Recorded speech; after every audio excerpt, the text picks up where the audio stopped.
সুপ্রিয় শিক্ষার্থীবৃন্দ, আশা করি আল্লাহর রহমতে আপনারা অনেক ভালো আছেন। আবারও আপনাদের সামনে হাজির হয়ে গেলাম আপনাদের পৌরনীতি ও নাগরিকতা বিষয়ের অ্যাসাইনমেন্ট দ্বিতীয় সপ্তাহের উত্তর নিয়ে।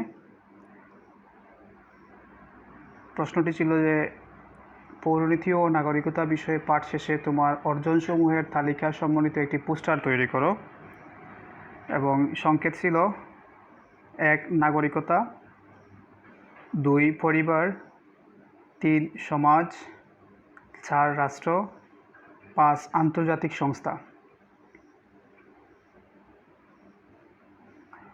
পৌরনীতির ইংরেজি শব্দ সিভিক্স। সিভিক শব্দটি দুটি ল্যাটিন শব্দ সিভিস ও সিভিটাস থেকে এসেছে। সিভিস শব্দের অর্থ নাগরিক আর সিভিটাস শব্দের অর্থ নগর রাষ্ট্র। নাগরিকতা। প্রাচীন গ্রিসে নাগরিক ও নগর রাষ্ট্র ছিল অবিচ্ছেদ্য। ওই সময় গ্রিসে ছোটো ছোটো অঞ্চল নিয়ে গড়ে ওঠে নগর রাষ্ট্র। যারা নগর রাষ্ট্রীয় কাজে সরাসরি অংশগ্রহণ করত তাদের নাগরিক বলা হতো। শুধু পুরুষ শ্রেণী রাষ্ট্রীয় কাজে অংশগ্রহণের সুবিধা পেত, বিধায় তাদের নাগরিক বলা হতো। বর্তমানে নাগরিকের ধারণা পরিবর্তন ঘটেছে। পাশাপাশি নগর রাষ্ট্রের স্থলে বৃহৎ আকারে জাতিরাষ্ট্র প্রতিষ্ঠিত হয়েছে। যেমন বাংলাদেশের ক্ষেত্রে 1,47,570 বর্গ কিলোমিটার এবং লোকসংখ্যা প্রায় 19 কোটি। আমরা সবাই বাংলাদেশের নাগরিক। নাগরিক অধিকার ভোগের পাশাপাশি আমরা রাষ্ট্রের প্রতি দায়িত্ব ও কর্তব্য পালন করে থাকি। তবে আমাদের মধ্যে যারা অপ্রাপ্তবয়স্ক, অর্থাৎ যাদের বয়স 18 বছরের নিচে, তারা ভোটদান কিংবা নির্বাচিত হওয়ার মতো রাজনৈতিক অধিকার ভোগ করতে পারে না। তাছাড়া বিদেশিদের কোনো রাজনৈতিক অধিকার ভোগ করার সুযোগ নেই, যেমন নির্বাচনে ভোট দ্বারা নির্বাচিত হওয়ার সুযোগ নেই। মূলত রাষ্ট্রপ্রদত্ত নাগরিকের মর্যাদাকে নাগরিকতা বলে। পরিবার। সমাজ স্বীকৃত বিবাহবন্ধনে আবদ্ধ হয়ে স্বামী স্ত্রী একত্রে বসবাস করাকে পরিবার বলে। অর্থাৎ বৈবাহিক সম্পর্কের ভিত্তিতে এক বা একাধিক পুরুষ ও মহিলা তাদের সন্তানাদি, পিতামাতা এবং অন্যান্য পরিজন নিয়ে যে সংগঠন গড়ে ওঠে তাকে পরিবার বলে। ম্যাকাইভারের মতে সন্তান জন্মদান ও লালন পালনের জন্য সংগঠিত ক্ষুদ্র বর্গকে পরিবার বলে। আমাদের দেশে সাধারণত মা বাবা, ভাই বোন, চাচা চাচি ও দাদা দাদির সমন্বয়ে পরিবার গড়ে ওঠে। তবে শুধু একজন মহিলা বা একজন পুরুষকে পরিবার বলা হয় না।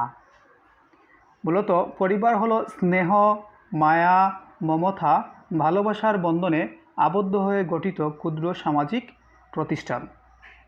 আমরা সবাই পরিবারে বাস করি, কিন্তু সব পরিবারের প্রকৃতি এবং গঠন কাঠামো একরকম নয়। কতগুলো নীতির ভিত্তিতে পরিবারের শ্রেণীবিভাগ করা যায়, যেমন ক বংশগণনা ও নেতৃত্ব, খ পারিবারিক কাঠামো এবং গ বৈবাহিক সূত্র। নাগরিকতা, পরিবার, সমাজ, রাষ্ট্র ও আন্তর্জাতিক সংস্থার ব্যাখ্যা। সমাজ। সমাজ বলতে সেই সংঘবদ্ধ জনগোষ্ঠীকে বোঝায় যারা কোনো সাধারণ উদ্দেশ্য সাধনের জন্য একত্রিত হয়। অর্থাৎ একদল লোক যখন সাধারণ উদ্দেশ্যে সাধারণের জন্য সংঘবদ্ধ হয়ে বসবাস করে, তখন ওই সমাজ গঠিত হয়। সমাজের এ ধারণাটি বিশ্লেষণ করলে এর প্রধান দুটি বৈশিষ্ট্য লক্ষ্য করা যায়। খ বহু লোকের সংঘবদ্ধভাবে বসবাস, এবং খ ওই সংঘবদ্ধতার পেছনে থাকে সাধারণ উদ্দেশ্য। তাছাড়া সমাজের সদস্যদের মধ্যে আরও কিছু বৈশিষ্ট্য লক্ষ্য করা যায়। ঐক্য ও পারস্পরিক সহযোগিতা, নির্ভরশীলতা, ক্রিয়া প্রতিক্রিয়া, সাদৃশ্য, বৈসাদৃশ্য ইত্যাদি। সমাজের সাথে মানুষের সম্পর্ক অবিচ্ছেদ্য। মানুষকে নিয়ে সমাজ গড়ে ওঠে, আর সমাজ মানুষের বহুমুখী প্রয়োজন মিটিয়ে উন্নত ও নিরাপদ সামাজিক জীবন দান করে। সমাজের মধ্যেই মানুষের মানবীয় গুণাবলী ও সামাজিক মূল্যবোধের বিকাশ ঘটে। সমাজকে সভ্য জীবনযাপনের আদর্শ স্থান বলে মনে করে বলে মানুষ তার নিজের প্রয়োজনেই সমাজ গড়ে তোলে। গ্রিক দার্শনিক অ্যারিস্টটল যথার্থই বলেছেন, মানুষ স্বভাবগত সামাজিক জীব। যে সমাজে বাস করে না সে হয় পশু, না হয় দেবতা। বস্তুত মানুষ জন্ম থেকে মৃত্যু পর্যন্ত সমাজে বসবাস করে এবং সামাজিক পরিবেশেই সে নিজেকে বিকশিত করে। রাষ্ট্র একটি রাজনৈতিক প্রতিষ্ঠান। বিশ্বের মানুষ কোনো না কোনো রাষ্ট্রে বসবাস করে। আমাদের এই পৃথিবীতে ছোট বড় মিলিয়ে প্রায় 200টি রাষ্ট্র আছে। প্রতিটি রাষ্ট্রেরই আছে নির্দিষ্ট ভূখণ্ড এবং জনসংখ্যা। এছাড়া রাষ্ট্র পরিচালনার জন্য আরও আছে সরকার এবং সার্বভৌমত্ব। মূলত এগুলো ছাড়া কোনো রাষ্ট্র গঠিত হতে পারে না।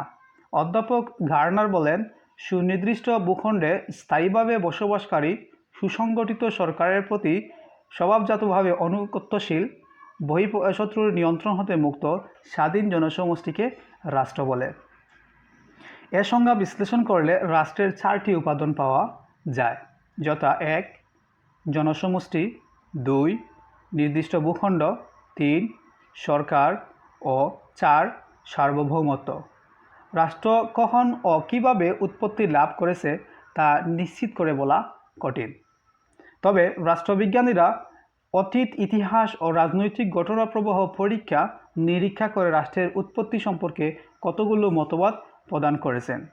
তার মধ্যে উল্লেখযোগ্য হল ঐশী মতবাদ, 2 বল বা শক্তি প্রয়োগ মতবাদ, 3 সামাজিক চুক্তি মতবাদ ও 4 ঐতিহাসিক বা বিবর্তনমূলক মতবাদ। নাগরিকতা, পরিবার, সমাজ, রাষ্ট্র ও আন্তর্জাতিক সংস্থার ব্যাখ্যা। আন্তর্জাতিক সংস্থা 2 বা ততোধিক দেশে কর্মরত এক ধরনের সংস্থা বিশেষ। এতে সাধারণত বেসরকারি সংস্থার তুলনায় আন্তর্জাতিক পর্যায়ে জনগোষ্ঠীর সম্পৃক্ততা সহ সদস্য সংখ্যা তুলনামূলকভাবে অধিক থাকে। তাছাড়া সংস্থার কর্মক্ষেত্র কিংবা কর্মতৎপরতা ভিন্ন হয়। এ ধরনের সংস্থাগুলো দেশের সরকার ব্যবস্থায় হস্তক্ষেপ করতে পারে না, তবে সরকারের কর্মপন্থার সাথে সীমিত পর্যায়ে অংশগ্রহণ করে থাকে। জাতিসংঘ, রেডক্রস আন্তর্জাতিক সংস্থার প্রকৃষ্ট উদাহরণ। তাছাড়াও রয়েছে OIC, কমনওয়েলথ ইত্যাদি। আন্তর্জাতিক সংস্থা প্রধানত 2 ধরনের হয়ে থাকে। সেগুলো হচ্ছে আন্তর্জাতিক বেসরকারি সংস্থা ও আন্তঃসরকার সংস্থা। তো এই ছিল আমাদের আজকের পৌরনীতি অ্যাসাইনমেন্টের সমাধান। পরবর্তী অ্যাসাইনমেন্টে আবারও দেখা হবে। ততক্ষণ পর্যন্ত আপনারা ভালো থাকুন, সুস্থ থাকুন। ধন্যবাদ।